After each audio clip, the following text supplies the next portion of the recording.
नमस्कार अनि हार्दिक स्वागत छ कार्यक्रम समय सन्दर्भमा। आदरणीय दर्शकहरू, हामीले यस कार्यक्रममा रहेर जनताका प्रत्यक्ष सरोकारका विषयवस्तुमा आधारित भएर कुराकानी गर्ने गर्दछौँ र आज हामीले अलिकति फरक प्रसङ्गमा भएर कुराकानी गर्ने जमर्को गरेका छौँ।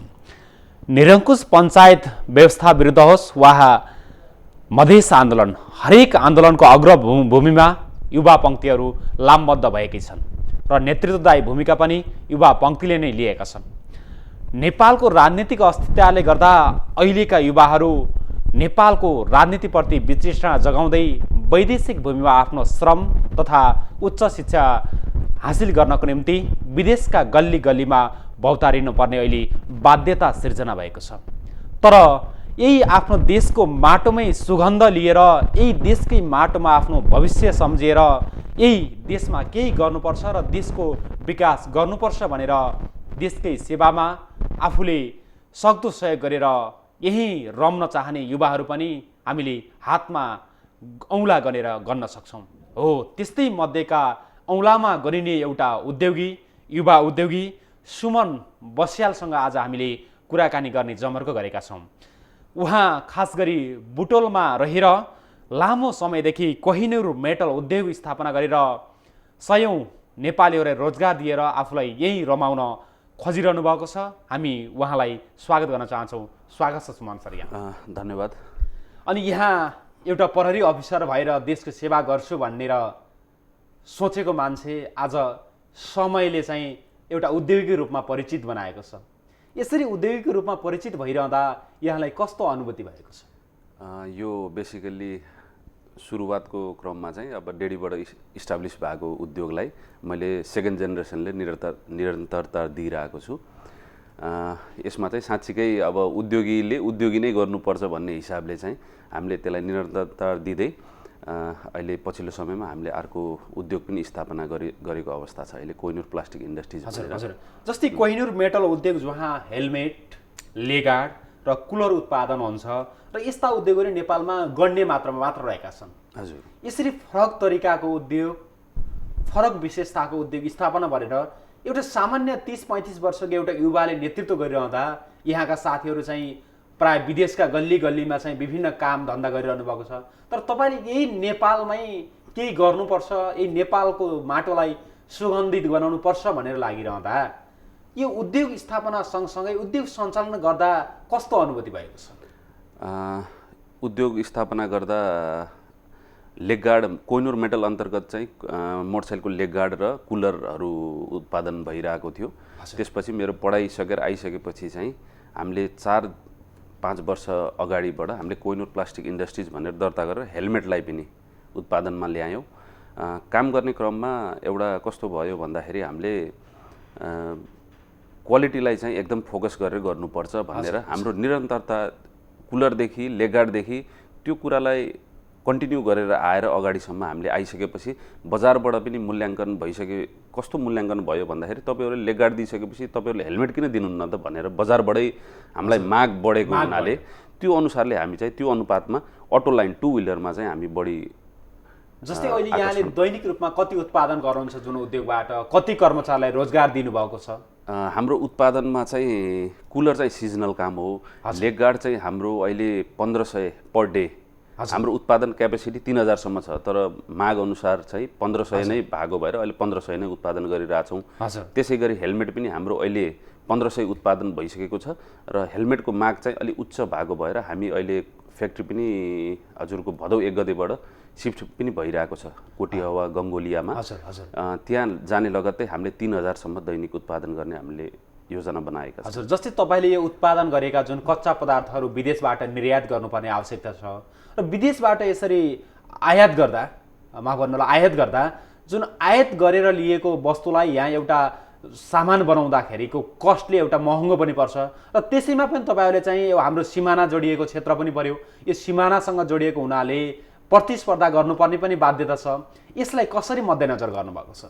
यो भन्सारको नीति हेर्दाखेरि चाहिँ कस्तो छ भने यहाँ तयारी वस्तुभन्दा कच्चा पदार्थको बढी भन्सार दर बढी रहेको छ। जस्तै इक्जाम्पल दिन्छु मैले, अब पेन्ट हाम्रो एउटा र मेटेरियल हो, हेलमेट पेन्ट गर्छ, त्यसमा भन्सारको दर 50+ छ, 63% हाम्रो भन्सार कस्टमहरू लाग्ने र मेटेरियलमा छ हैन। अनि त्यो अनुसारमा हामीले र मेटेरियल ल्याउँदा 63% तिर्ने र तयारी वस्तुलाई 15% मात्र तिर्ने, त्यो पनि अझै साप्टाबाट आउँदाखेरि 7.5 हैन, 7.5-8 को उमा चाहिँ ल्याएको पनि त्यो अवस्था छ। त्यो गर्दाखेरि साह्रै नै गाह्रो भएको अवस्था छ।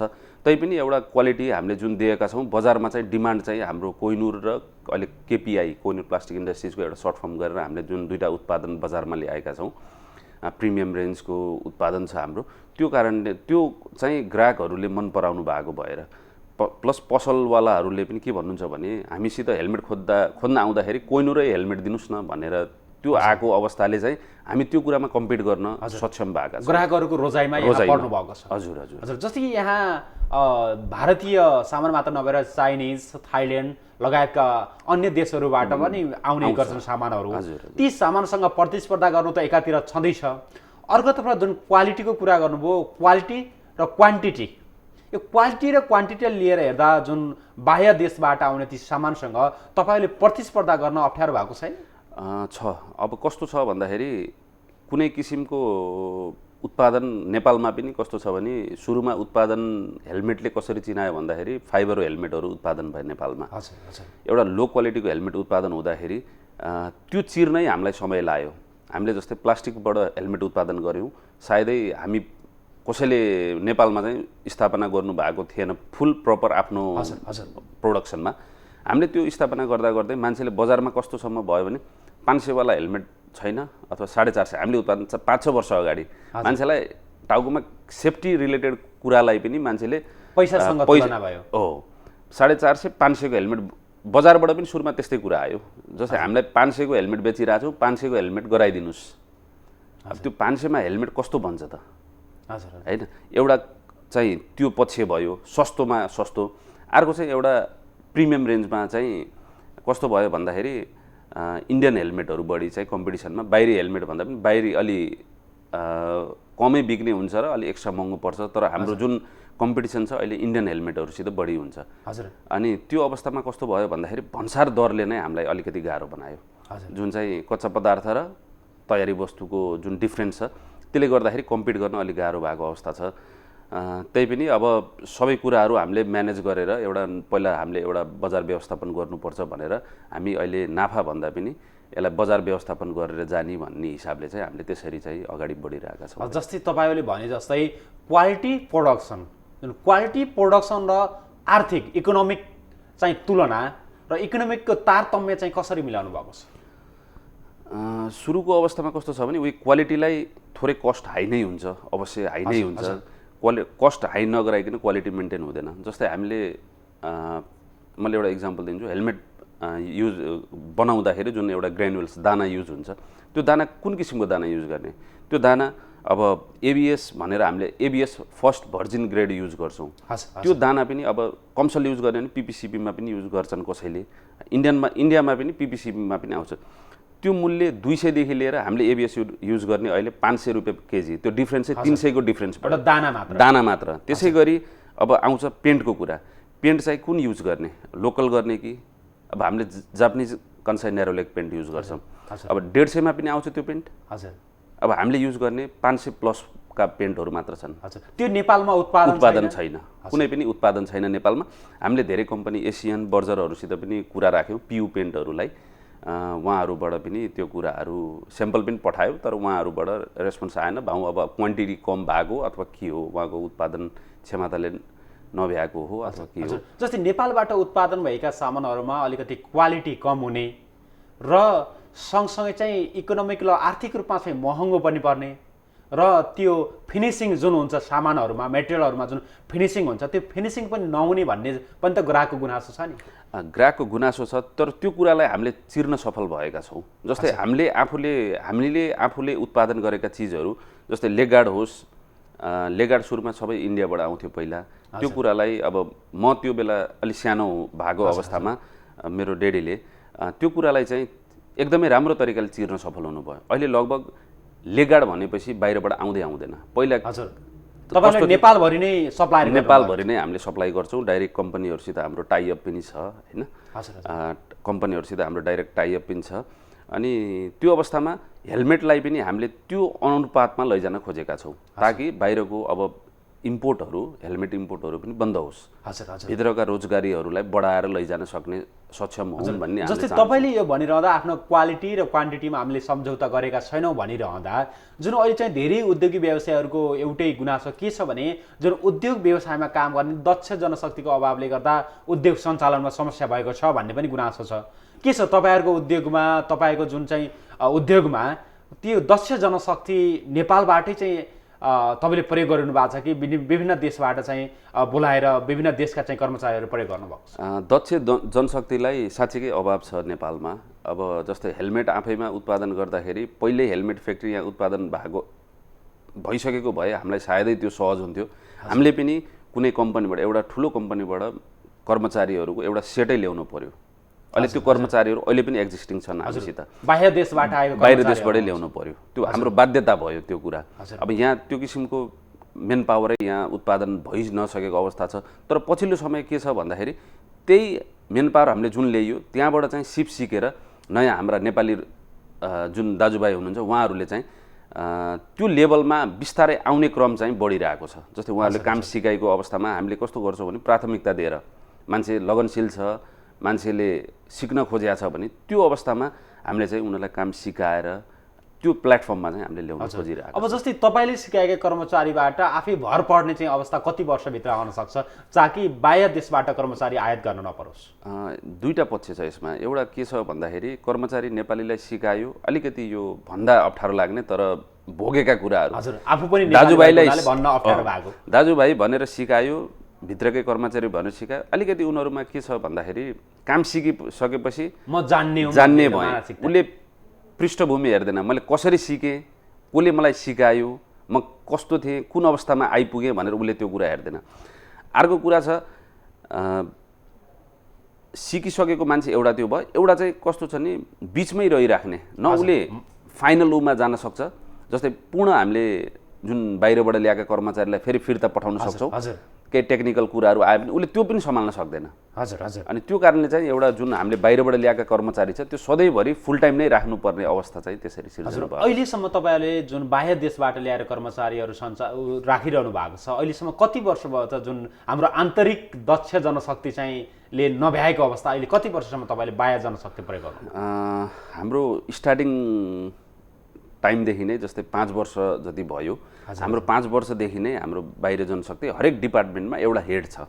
त्यसपछि चाहिँ सबै नेपालीहरू नै हुनुहुन्छ, तर हेडमा चाहिँ अब काम सिकाउनको लागि चाहिँ एउटा जनशक्ति चाहिँ बाहिरबाटै ल्याउनै पर्ने भएको भएर हामीले चाहिँ हरेक डिपार्टमेन्टमा चाहिँ बाहिरी जनशक्ति नै युज गर्छौँ। जस्तै त्यो उद्योगमा काम गर्ने कर्मचारीले कतिजनालाई रोजगारी दिनुभएको छ र उहाँको अहिलेको अवस्था के छ? हाम्रो अहिले प्रत्यक्ष रूपमा जुन चाहिँ फ्याक्ट्रीमै इन्भल्भमेन्ट भएको हाम्रो अहिले 250 जना कर्मचारी हुनुहुन्छ, फ्याक्ट्रीमै डाइरेक्ट इन्भल्भमेन्ट भएको। अनि यो चाहिँ हामी उत्पादनसित बढ्दै जाँदाखेरि हामीले चाहिँ यसलाई अझै 300 350 चाहिँ हामी तुरुन्तै पुग्ने अवस्थामा पनि हामी गइरहेका छौँ। जस्तै हाम्रो ठाउँ साँगुरो भएर हामी सिफ्ट भइरहेका छौँ। हामी सिफ्ट भइसकेपछि चाहिँ हाम्रो उत्पादन बढाउनलाई हामीले अझै 50 देखि 100 जना कर्मचारी थप्नुपर्ने अवस्था देखिन्छ। हजुर तपाईँ एउटा उच्च शिक्षा पढेको मान्छे, एउटा भर्खरको एउटा नौजवान युवा, तपाईँका साथीहरू धेरै विदेशमा चाहिँ विभिन्न नोकरी अथवा विभिन्न सेवा गरिरहेका छन् र विदेशका विभिन्न ठाउँमा नयाँ नयाँ फोटाहरू अपलोड गरिरहँदा कति म यो देशमा बसेर यो उद्योग सञ्चालन गरिरहनुभन्दा बरु विदेशमै गएर चाहिँ आनन्द तरिकाले बस्न पाएको भए ठिक हुन्थ्यो भन्ने तपाईँको सोचलाई आउँदैन? यो कुरा कस्तो थियो भने पहिला म पढ्ने क्रममा म पनि विदेश जाने रहर थियो। त्यो बेला 2004-05 को कुरा हो। हजुर हजुर भर्खरै मैले +2 सकेपछि 2004-05 तिर त्यति बेला लहरै थियो जाने क्रम। हजुर त्यो बेला चाहिँ हामी साथीभाइहरू विदेश जानै पर्छ, विदेश जाने हो, रमाइलो गर्ने हो, त्यो अवस्था थियो।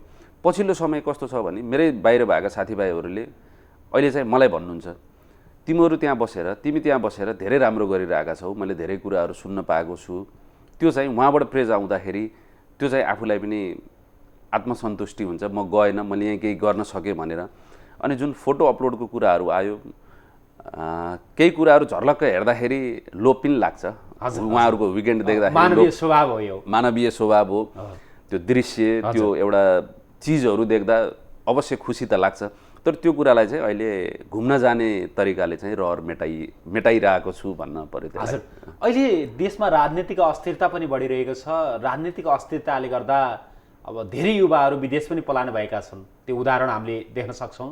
र तपाईँ यही केही गर्नुपर्छ भनेर चाहिँ बसिरहनु भएको छ र विभिन्न सामाजिक सङ्घ संस्थाहरूमा पनि तपाईँ लागिरहेको मैले देख्छु। खास गरी तपाईँ यहाँ बसेर काम गरिरहँदा र राजनीतिक अस्थिरता यो देशमा कायम भइरहँदा एउटा उद्योगीका नाताले, एउटा व्यवसायका नाताले कस्तो समस्या आउने रहेछन् जुन राजनीतिक अस्थिरताको कारणले गर्दा? राजनीतिक अस्थिरता हुँदा सबै समस्याहरू काम गर्ने मान्छेलाई मात्र होइन, काम नगरेर आइडियल बस्नलाई पनि धेरै असर हुने रहेछ।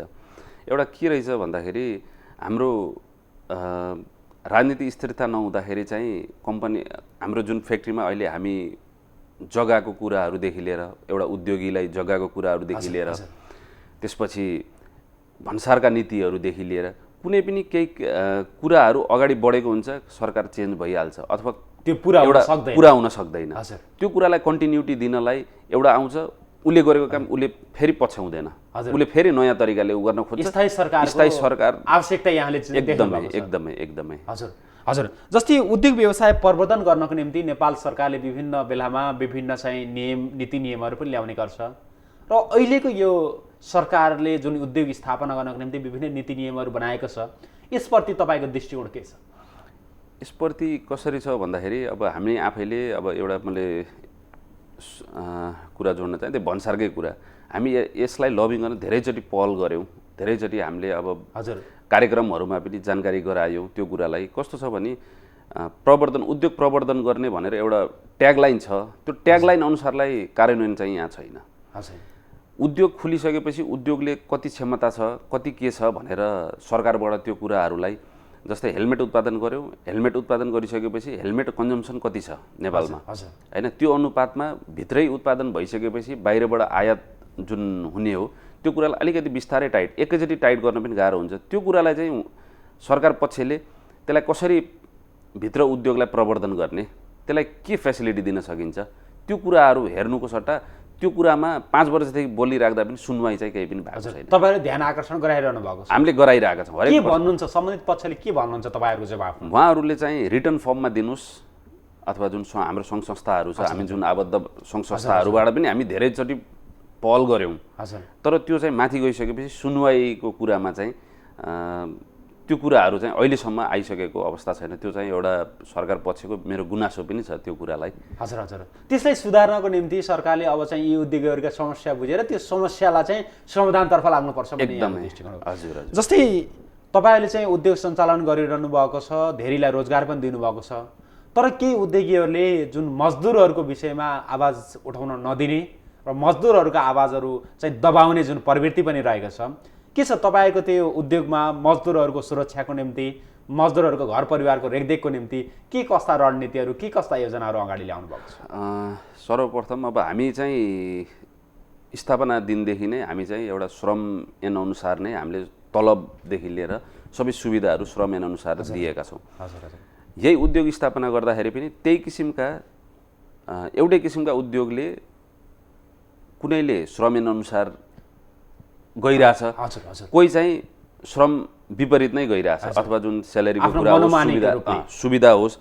अनि यहाँ फेरि पाटो कस्तो रहेछ भने उही हिँड्ने गोरुको पुच्छर निमट्ने, जसले टेरेन छोडिदिने, यो प्रवृत्तिले चाहिँ साह्रै यो दुःख पनि भएको छ। एउटा कुरा जुन सरकारले गरिसकेको कुरालाई त्यसलाई चाहिँ भएको छैन, जुन दर्ता भएका उद्योगहरूलाई राम्रोसित नीतिगत हजुर कार्यान्वयन भएको छैन त्यो कुराहरू चाहिँ हेर्न पर्ने कुराहरू चाहिँ त्यो पक्षमा राम्रोसित भएको देखिएको छैन। अनुगमन पक्ष एकदम फितलो छ। यो कुरा चाहिँ कस्तो छ भने उही गरिरहेकालाई बरु धेरै कुराहरू क्वेसन रेज भइरहेछ, नगरेका कुरालाई अब गरे छैन भनेर त्यत्तिकै छोड्या हो कि के हो, यो कुरा चाहिँ अनुगमन पक्ष चाहिँ एकदम फितलो देखिया छ। हजुर जस्तै अहिले त स्थानीय सरकार प्रदेश सरकारहरू पनि रहेका छन्। अहिले के छ उद्योग व्यवसायहरूका पिरमहरूका समस्या बुझ्नको निम्ति स्थानीय सरकार कतिको सक्रिय छ, प्रदेश सरकारहरू कतिको सक्रिय छन् र तपाईहरु स्थानीय सरकार र प्रदेश सरकारसँग कतिको ठक्किरहनु भएको छ? हामी स्थानीय प्रदेश सरकारसँग त्यो मानेमा चाहिँ हामीसित त्यति नजिक भइसकेका छैन। एक दुई पटक उहाँहरूले केही सर्वेको लागि पेपरहरू पठाउनु भएको थियो, हामीले त्यसलाई भरेर पनि पठाइसकेका छौँ। जुनमा चाहिँ कर्मचारीको सङ्ख्यादेखि लिएर कर्मचारी सुविधा के छ छैन भन्ने कुराहरू छ। त्यो कुराहरू चाहिँ हामीले भरेर पठाउँछौँ। तर त्यस बापतको जुन हामीले के छ त भन्ने कुराहरू चाहिँ हामीले जुन के का लागि हो भन्ने कुरा पनि जानकारी छैन र किन गरियो भनेर फेरि उहाँहरू ब्याक पछि पनि आउनु भएको छैन। हजुर हजुर जे कागजी प्रक्रिया त्यसपछि अनुगमन निर्देशन केही पनि भएको छैन। यो चाहिँ हामीले जसले गर्दा उद्योग सञ्चालनलाई त केही समस्या भयो होला नि पक्कै पनि। उद्योग सञ्चालनलाई मैले त्यही भने अब कस्तो छ भने उही मान्नेलाई नियमै नियम गराइदिने, नमान्नेलाई नियमै नभए जस्तो हुने, छुट पुरै छुटै दिए जस्तो भएको छ।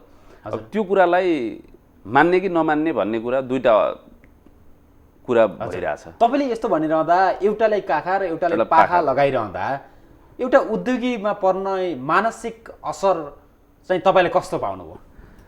यसमा चाहिँ कस्तो हुँदैछ भने उही एउटै वस्तु उत्पादन गर्दाखेरि कसैले 7-8 हजार तलब दिएर गरेछ र कसैले जुन 13,500 जुन दिएर गरेछ मिनिमम स्यालेरीलाई, त्योमा चाहिँ त्यहाँ डिफ्रेन्स हेर्दैखेरि अब 1.5-2 जना कर्मचारीको कटौती 5-5 हजार गर्दा पनि धेरै नै फरक हुन्छ। जस्तै 5 लाखदेखि 7.5 लाखसम्म 100 देखि 150 को कर्मचारीको त्यो डिफ्रेन्स आइसक्यो। त्यो उत्पादनको ग्रस भ्यालु चाहिँ सिधै उमा पनि त हाम्रो स्यालेरीमा जोडेको हुन्छ हैन। त्यो कुराले उत्पादन एउटाको बढी हुन्छ एउटाको घटी हुन्छ। त्यो कुराले पनि एकदम कम्पिटिसनमा फेयर कम्पिटिसनमा जान गाह्रो भएको अवस्था। हजुर जस्तै तपाईँ त एउटा बुवाले स्थापना गरिदिएको उद्योगको एउटा सानो छँदै उद्योगमा जाने, सामानहरू चलाउने, मेसिनहरू चलाउने गर्दा गर्दै उद्योगतिर आकर्षित भएको मान्छे र केही समय पढेपछि फेरि आफ्नो उद्योगले चाहिँ नयाँ र परिष्कृत ढङ्गले चाहिँ अगाडि बढाउनु पर्छ भनेर लागेको मान्छे हो। अहिले धेरै युवाहरू केही गर्न चाहनुहुन्छ, यही देशको माटोमा केही गर्छु भनेर लाग्नुहुन्छ तर असफल हुनुहुन्छ। किन यस्तो भएको छ? तपाईँले के देख्नुभयो एउटा युवा चाहिँ सफल हुनको निम्ति कस्ता खाली कामहरू गर्दा ठिक हुँदो रहेछ, कस्ता खाली क्रियाकलाप गर्दा ठिक हुँदो रहेछ भन्ने लाग्छ? यसमा चाहिँ के छ भन्दाखेरि प्राय हाम्रो नेपालीको बानी कस्तो छ भने फलानुले यो गर्यो, यो गरेको देखेर यसमा कमाइ हुने रहेछ भनेर देखासिकी गर्ने बानी एउटा सबैभन्दा पहिलो कुरा। अर्को कुरा चाहिँ उहाँले त्यो कुरामा जे गर्न लाग्नु भएको छ त्यो कुरामा प्रपर स्टडी नहुने, अध्ययनको कमी, एउटा रिसर्च गरेर अथवा प्लानिङ गरेर के कुरामा आफू क्यापेबल छ हैन, अथवा के कुराको उसले मार्केट देख्छ। युवाले कुनै युवा केही कुरामा मार्केटिङ बढी स्किल्स भएको मान्छे हुनसक्छ, कोही प्रोडक्सन इन्जिनियरिङ लाइनको स्किल्स भएको बढी हुनसक्छ। के कुरामा जाँदा ठिक हुन्छ त? ट्रेडरै बनेर पनि त राम्रो आम्दानी गर्न सकिन्छ नेपालमा। अनि जहाँ कस्तो छ नि बुम भइसकेको ठाउँमा अपर्च्युनिटी कम हुन्छ, तर नेपाल यस्तो ठाउँ हो अपर्च्युनिटी धेरै छ यहाँ हैन। चिनेर गर्न सक्नु पर्यो, चिनेर गर्न सक्नु पर्यो, आफ्नो क्यापेबिलिटी के छ र के गर्ने भनेर प्रपर प्लानिङ लिएर हिँड्नुभयो भने असफल हुन पर्दैन, पक्कै पनि सफल हुनुहुन्छ, कोही पनि सफल हुनुहुन्छ। हजुर जस्तै विदेशमा जस्तो चाहिँ काम गर्दा जति सहज हुन्छ हाम्रो देशमा नहुनुको कारण पनि त केही होला नि त? विदेशमा के छ भन्दाखेरि एउटा फिक्स स्यालेरी छ, एउटा फिक्स टाइमिङ छ, एउटा सरकारले सबै कुरा नीतिहरू फिक्स गराएको छ, त्यो कुराहरू छ। नेपालमा के छ भन्दाखेरि यहाँ केही कुराहरू उत्पादन भयो देखासिकी गर्ने छ, अनि त्यही उद्योगलाई नै भोलि बिहान आफू पनि डुब्ने अर्कालाई पनि डुबाइदिने। जस्तै एउटाले चामल पसल गर्यो भने अर्कोले चामल पसल, त्यही नजिकै गरेको, एउटाले मेटल उद्योग गर्यो भने अर्कोले मेटल उद्योग गर्ने, देखासिकी बढी गर्ने, के छ कसो छ भनेर उसले क्याल्कुलेसनै गर्दैन, लास्टमा आफू त डुबे अर्कालाई पनि सँगै लिएर डुबाउने। त्यो प्रवृत्तिले चाहिँ उद्योगहरूलाई चाहिँ सफल हुन नहुनुको कारण चाहिँ यो हो। हजुर, अहिले जुन समयको आयाम परिवर्तन भएको छ, मान्छेका इच्छाहरू परिवर्तन भएका छन् र नयाँ नयाँपनको आभास मान्छेहरूमा भइरहेको छ। यो नयाँ आयामहरू थपिँदै जाँदाखेरि अहिलेको मार्केटमा जुन तपाईँको मेटल उद्योगहरूको आवश्यकता बोध जसरी गरिरहनु भएको छ, अझ त्यसलाई परिष्कृत गर्नको निम्ति तपाईँ एउटा युवा, त्यसैमा पनि एउटा उच्च शिक्षा पढेको शिक्षित युवा, तपाईँले के रणनीति बनाउनु भएको छ? उत्पादनको कुराहरूमा हामीले जस्तै अब यो नयाँ टेक्नोलोजीहरू कसरी ल्याउने, अब जस्तै हामीले लेगार्डहरू गराउने क्रममा चाहिँ सुरुमा हामीले साधारण मसिनहरूबाट युज गर्थ्यौँ भने अहिले न्युमेटिक हाइड्रोलिक मसिनहरू युज गर्छौँ। त्यसै गरी हेलमेटको उत्पादनमा हामीले चाहिँ एउटा स्थापना औद्योगिक क्षेत्रबाट गऱ्यौँ, दुईचोटि हामी सिफ्ट औद्योगिक क्षेत्रबाटै भित्रै पनि भयौँ। हामीले कतै केही चिज चाहिँ कसैको सुनाइ अनुसारले चाहिँ यस्तो सानो ठाउँमा पनि हुन्छ भन्ने कुरा भयो, त्यहीँ राख्यौँ। त्यो कुरालाई फेरि ठुलो ठाउँमा लयौँ, अलिकति ठुलो ठाउँमा लयौँ, त्यहाँ पनि नभएर अहिले चाहिँ हामी बल्ल हामी प्रोपर ठाउँ जुन एरिया चाहिँ राम्रो हामीले अब चाहिँ हामी आफैले बुझिसकेको अवस्थामा चाहिँ हामी चाहिँ त्यो अवस्थामा अहिले चाहिँ गङ्गोलियामा त्यो हेलमेटलाई सिफ्ट गर्दैछौँ र अब हाम्रो लेगार्डलाई पनि हामीले चाहिँ व्यवस्थित बनाएर ठाउँ लेगार्डलाई पनि अभाव थियो, अब चाहिँ हेलमेट सिफ्ट हुने बित्तिकै लेगार्डलाई पनि ठुलो ठाउँ हुनेछ। अब विदेशी कम्पनीहरूसँग विदेशबाट आयात हुने कुराहरू अथवा त्यो विभिन्न मेटेरियलहरूबाट तपाईँहरू चाहिँ प्रतिस्पर्धा गर्न तयार हुनुहुन्छ? एकदमै रेडी छौँ। र क्वालिटीमा तपाईँले सम्झौता गर्नुहुन्छ गर्नुहुन्न? हामीले क्वालिटीमा सम्झौता गर्दैनौँ। हामी आफै पनि के छ भन्दाखेरि एनएसको लागि हामीले पहल गरेका थियौँ। एनएस नेपालमा एनएसको सिस्टमै नभएको अवस्थामा चाहिँ म आफै एनएसको लागि पदाधिकारी एक कम्पनीको तर्फबाट म आफै पदाधिकारीमा पनि छु नेपाल गुणस्तर विभागको तर्फबाट।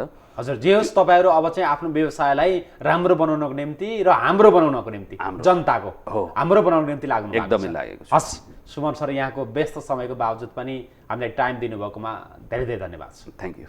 आदरणीय दर्शक महानुभावहरू, उहाँ हुनुहुन्थ्यो कोहिनुर मेटल उद्योगका सञ्चालक सुमन बस्याल। आज हामीले उहाँसँग उद्योगीका समग्र समस्या र समाधानका उपाय र नयाँ उद्यमीहरूलाई अवसरका विभिन्न कुराहरूमा कुराकानी गऱ्यौँ र आजको हाम्रो कार्यक्रम कस्तो लाग्यो, जस्तो लाग्यो त्यस्तै सल्लाह सुझाव र प्रतिक्रिया दिँदै जानुहोला। आजलाई म लगायत सम्पूर्ण युनिटलाई बिदा दिनुहोस्। हेर्दै गर्नुहोला लुम्बिनी टेलिभिजन। नमस्कार।